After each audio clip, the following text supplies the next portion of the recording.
Biafra-Nigeria Tussle, a look on the power permutation of possible power brokers. You are on to Njinja Media TV. Welcome. Follow us on YouTube, Facebook, and Instagram. Subscribe to the channel by clicking on the bell icon for notification. I am John Paul Ani, your narrator. The issue of Biafra is no longer a national issue. There are many interest international power brokers who are no longer ready to sit idle at the fence watching the events unveiling.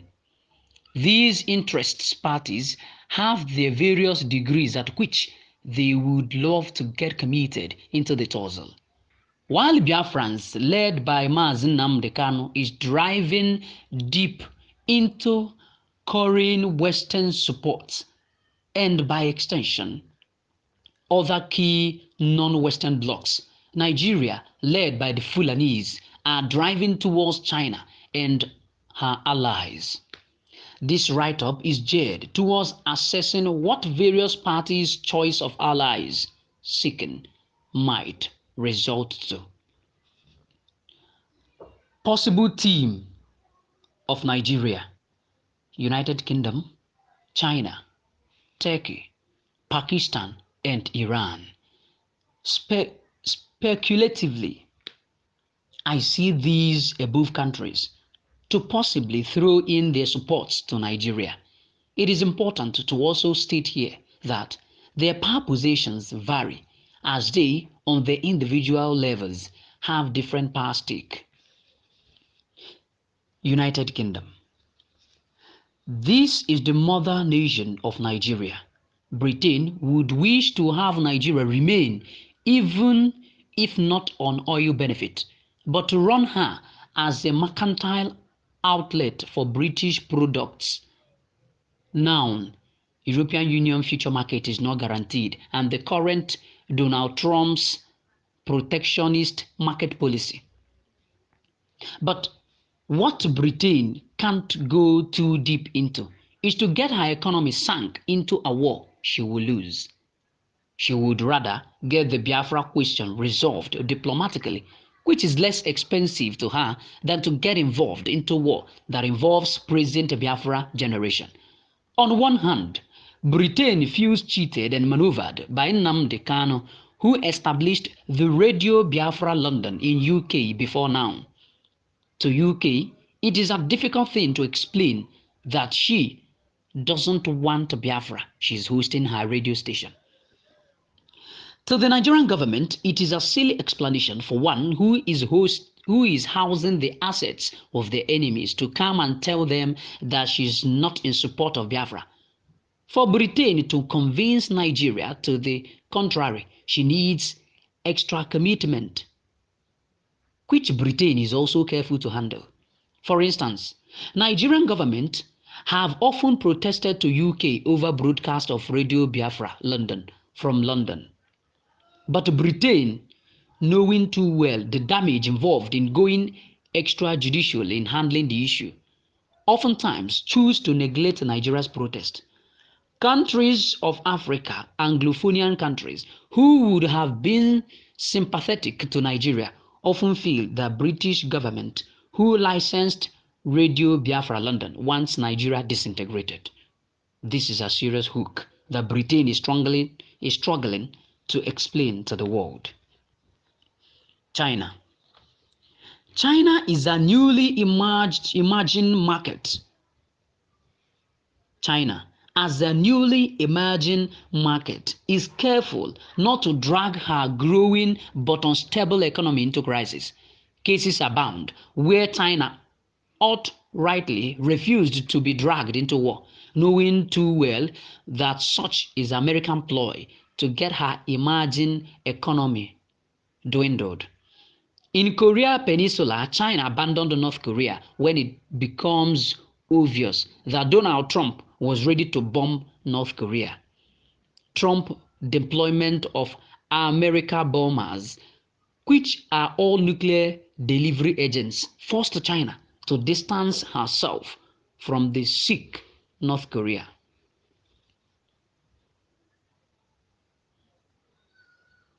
In Djibouti, which is in Horn of Africa. China and United States are on strong soft war with Beijing, tries to reduce tensions. In South Sudan, China is making effort to get her interest, which contradicts American interest to be hidden under United Nations operation. It doesn't mean China is showing fear, but truth be told, an economic conscious country like China, who once was ravaged by poverty, would not want her nursing and nurturing economy be destroyed by stable United States. China understands how United States wants to wreck her down through wars, and she tries to avoid that.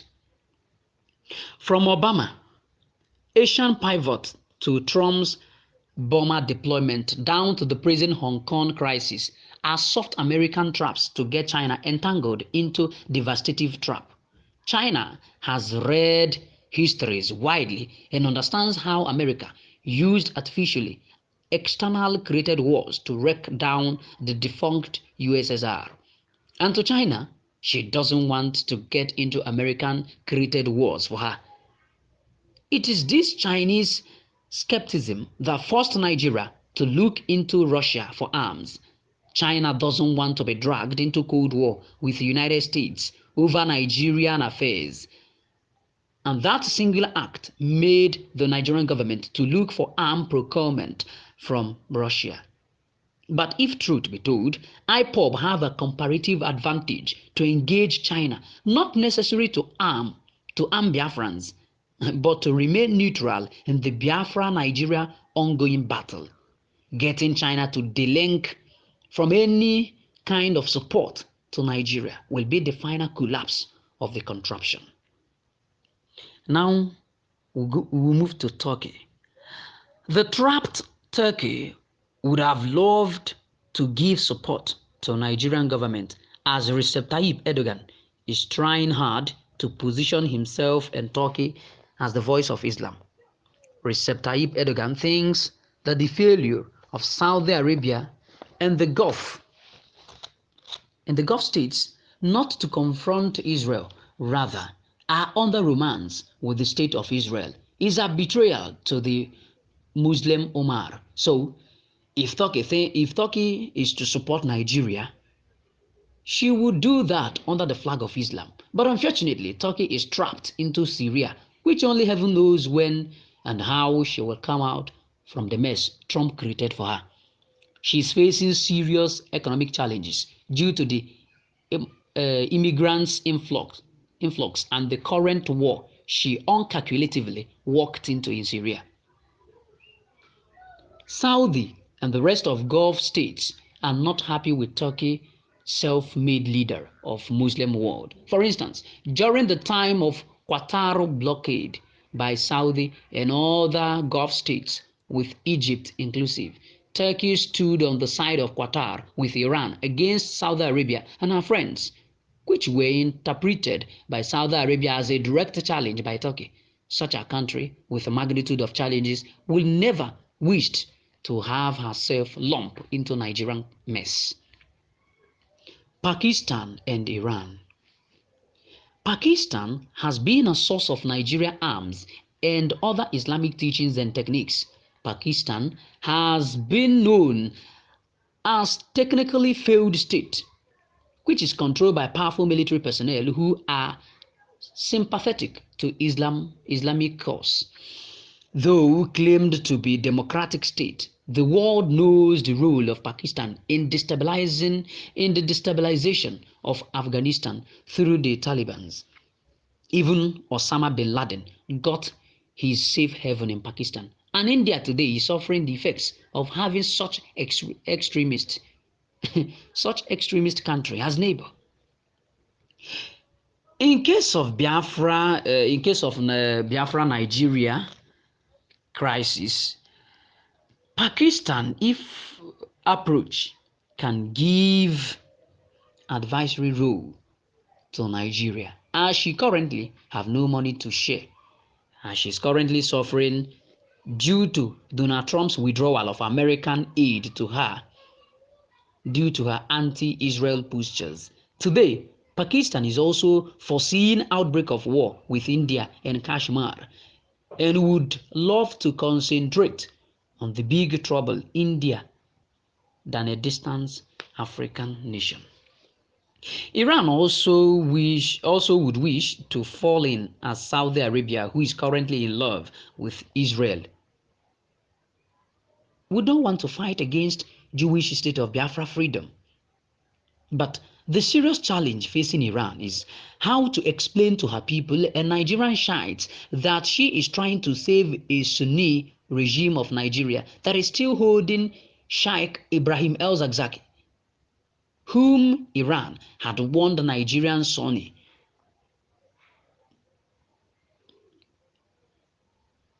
against. Also, the United States of America walked out from JCPOA, reintroduction of sanctions, and Iran current moving back to pre-JCPOA behaviors is a serious headache to Iran. That alone with the Yemen crisis is enough for her. Also, Syria, Iraq, and the Lebanon crisis, which are interests areas for Iran, is enough trouble for Iran. Such a country with multiple problems, with less revenue sources due to American sanctions, would love to face regional problem than Nigerian one. Now, possible team for Biafra. We talk of Israel, USA, EU. We move to Israel. Israel is not hiding her support for Biafra. For Israel, a trustworthy man is found in Nnamdi Kanu, and such a man who wants the best from his people must be supported. Israel finds pride in associating with a smart and intelligent fellow who is not shy in unearthing his Jewishness. If there is anything Israel would love to see soon, it is a Jewish state in Africa. Israel understands the challenge of getting this done, but like in their manners, Israel derives pride in making sure her dreams are achieved despite the cumbersome challenges. If there is anything Nnamdi Kanu is enjoying today, it is the smiles of the state of Israel. The clear involvement of the state of Israel in Biafran's freedom sends a lot of countries to play with caution, including Britain. Britain understands the place of Israel in her government communications headquarters, commonly known as GCHQ. A government that is receiving such magnitude of safety communication from Israel wouldn't want to fight against Israel. No wonder Britain chooses to tour Biafra land than instigating for war. Israel would wish to use Nnamdi Kanu and Biafra case to teach lessons to countries who would dream to toy with the Jews.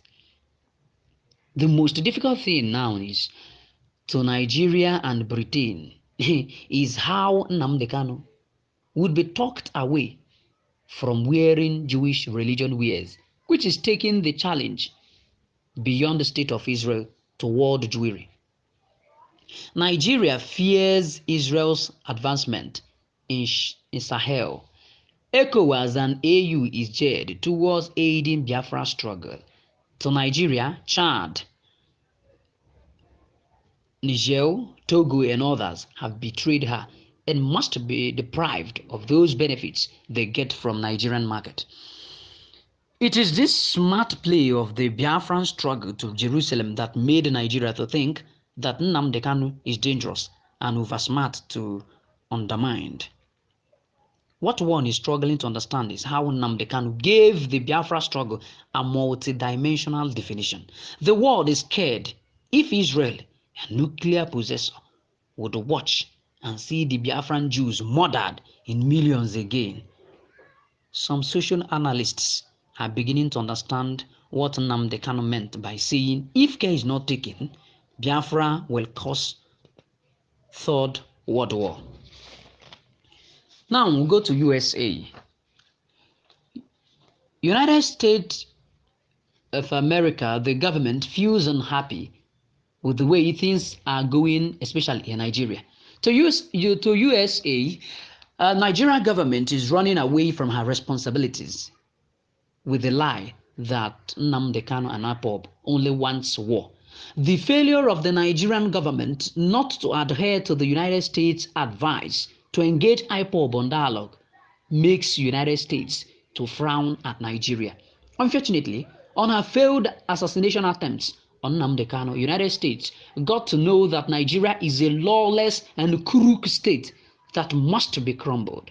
Today, all efforts by the Nigerian government to survive are under severe blockade. Diplomatically, surprisingly, USA have opened up for Nnamdi Kanu that he may present his case, which he is doing assiduously and intelligently. The rest is not for here. Now, EU, European Union, which have sought audience with Nnamdi Kanu, feels that if Britain should decide their fate on the regional bloc, that such should be extended to the Biafran people. On Russia, it will be a separate discourse. From Chika Austine, I am John Paul Ani, saying many thanks for finding time to be part of the broadcast. This is Njenje Media TV.